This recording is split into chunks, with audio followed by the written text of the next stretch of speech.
Le juge instructeur a auditionné nos 3 clients pendant environ 2 heures et demie. Pendant environ 2 heures et demie, toutes les questions jugées nécessaires par le magistrat instructeur ont été posées à nos clients et ils ont fourni les explications nécessaires au magistrat instructeur.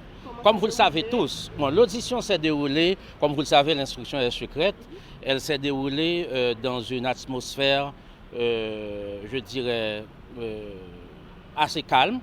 Le magistrat Martel Jean-Claude est un magistrat professionnel. Nous saluons son niveau de professionnalisme dans la gestion du dossier. Toutes les questions ont été posées, nos clients ont répondu à toutes les questions du magistrat instructeur. Comme vous le savez, il y a eu un conteneur contenant des armes et des munitions.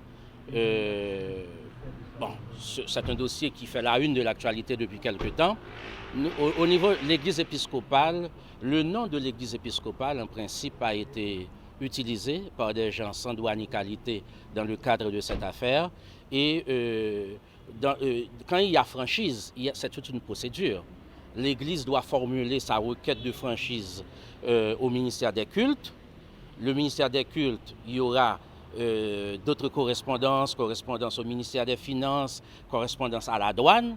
Relativement à ce dossier, l'église épiscopale ne peut rien dire. Donc le cabinet d'instruction instruit à la fois à charge et à décharge. Et nous avons profité aussi de cette audition pour introduire auprès du magistrat instructeur, qui est un magistrat professionnel, une requête en main levée du mandat d'écout. Oui, pour les 3. Nous nous sommes basés sur plusieurs éléments, notamment les récentes déclarations faites par le DG du ministère des cultes, avait déclaré que relativement à ce conteneur, il n'y a jamais eu de demande émanant de l'église épiscopale.